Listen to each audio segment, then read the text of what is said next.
Hi everyone, in this video I'm going to go over features of Schedulefly that you can use if you're an admin. If this is your first experience using Schedulefly, you may want to first watch my video on how to use Schedulefly in general as an employee. I also have one other video which gives tips on how to actually schedule if you are the scheduler for your company.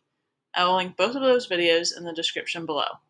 I do not work for Schedulefly, but I have experience in scheduling with this program since 2012.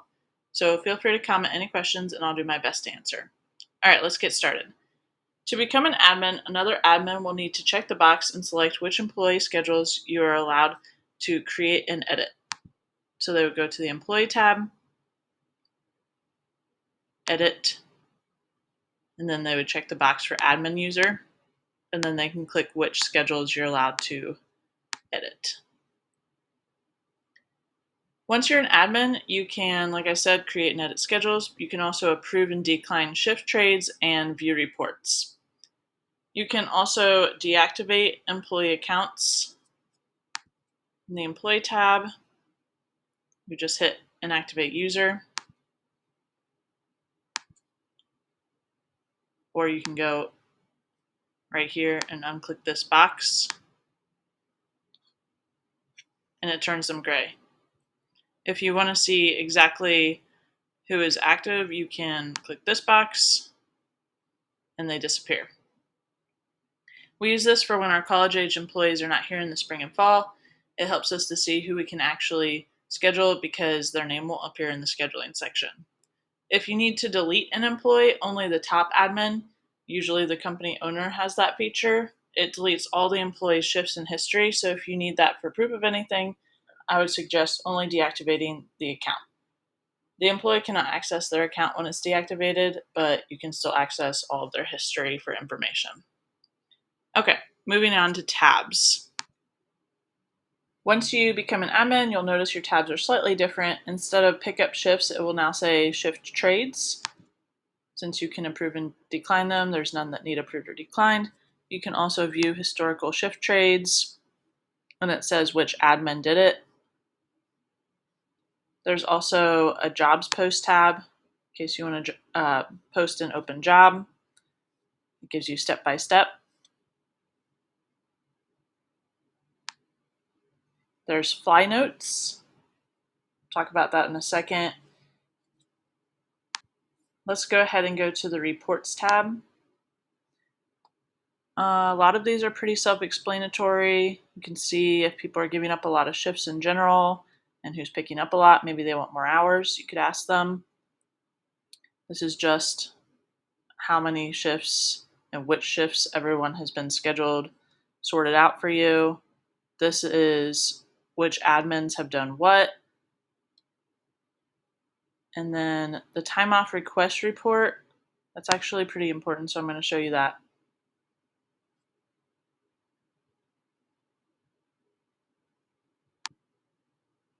I use this all the time. If you know you have a bigger need for staff at certain times like holidays or weekends or whatever the case may be, you can come to this tab and it's a great overview of how many people have already put in time off requests for those dates. You can change the week right here and the year.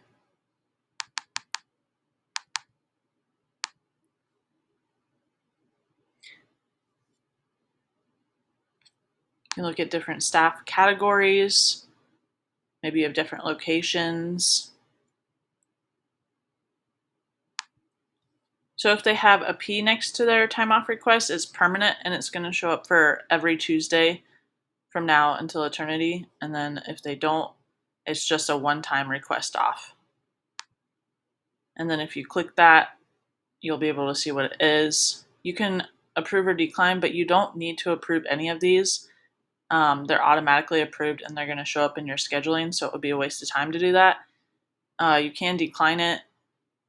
Usually we only do that if it's like a problem where we've talked to them and they mark off anyway.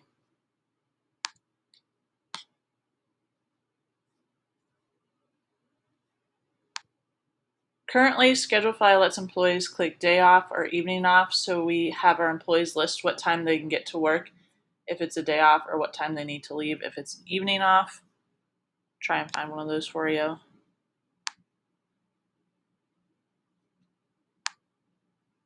So this person said that they can be there by 4. So even though they marked off for a day, you can still schedule them at 4. Lastly, you can see what day and time they put in their time off request.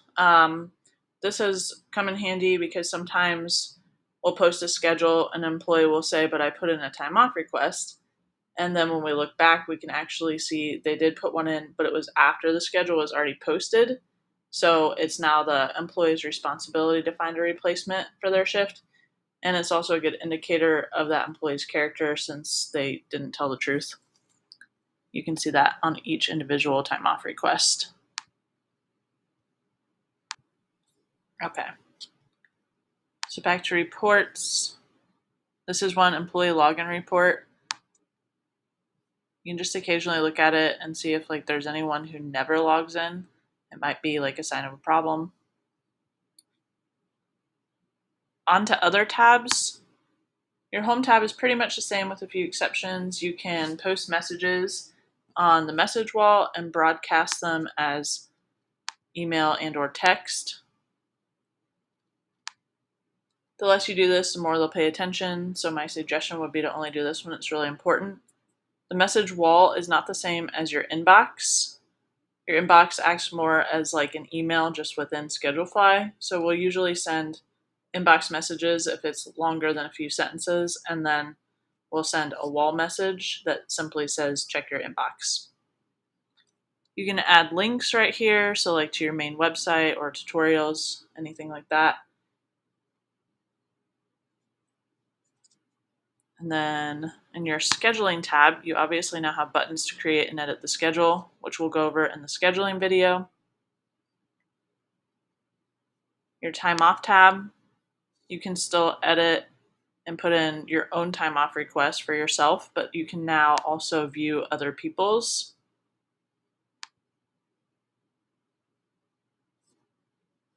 So if you don't want to open the full report with everyone, you can just use this drop-down bar and look at individual people. You can also edit this banner to say whatever you want, and it's going to show up on everyone's time off tab. So maybe additional information on holidays, etc.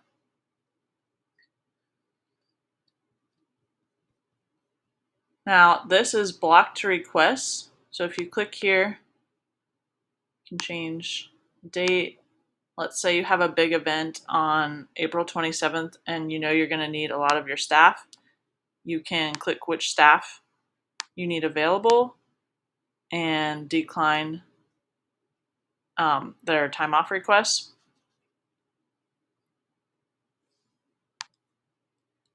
You'll want to send a message that says you're doing that just so they know why they can't mark off. All right, on to the employee tab.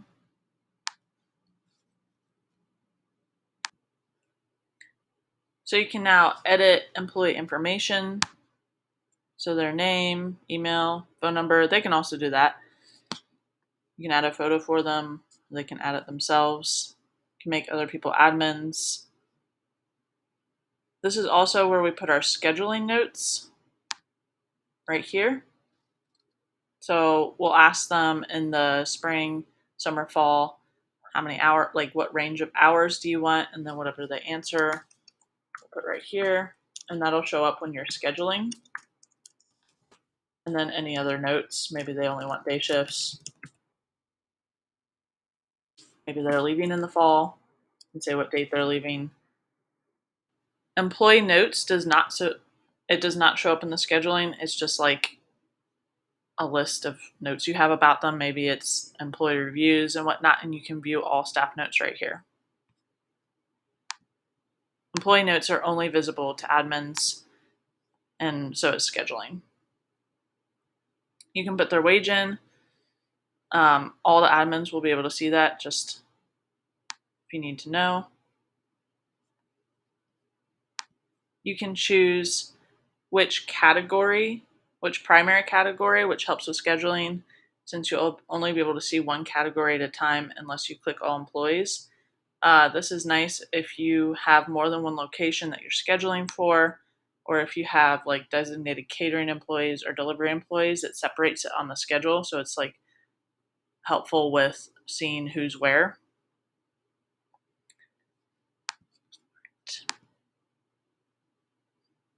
And the categories are separated with these gray banners. I'm not going to scroll down just because it has everyone's information. You can edit the categories in several different places. Here's one of them. We'll go over that more in the scheduling video.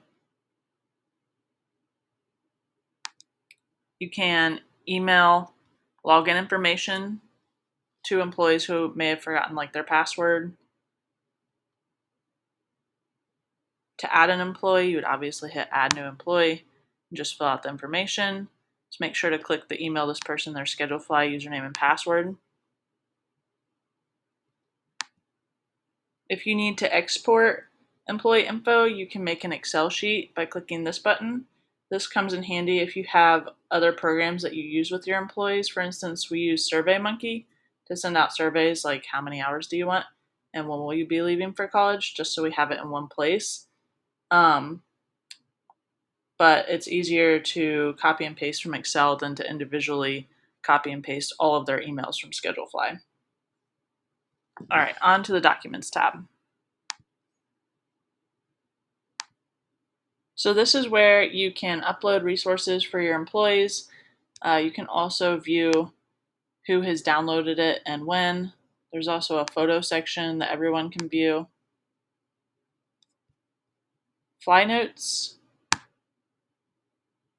is, so basically your management team, your admins, can communicate efficiently. They can talk about daily tasks, employee or customer troubles, fundraisers, really whatever. If you add a Fly Note, you can attach files to it. So if you're talking about a fundraiser, you can attach the flyer. And then you can also click to send an email alert to the assigned staff. So that's pretty much it for the tabs. I went ahead and logged into the super admin account. I believe Schedulefly support team has to manually set you as a super admin, but this is where you would be able to actually delete a user, and it would come up with a prompt that says it would completely wipe out their history. So we're going to cancel. As a super admin, you will also have a settings tab right up here. This allows you to edit things to make it more geared towards your particular business with scheduling. You can add your social media, things like that. So that pretty much sums it up with what you can do on Schedulefly as an admin and as a super admin. I will put the link on how to use Schedulefly as an employee and the video on how to schedule, like scheduling tips. If you have any questions, feel free to comment and I'll do my best to answer, or you can always contact Schedulefly support, which is literally the 5 people who created Schedulefly. They're great and they answer really quickly. And yeah, so thanks for watching and I hope it was helpful.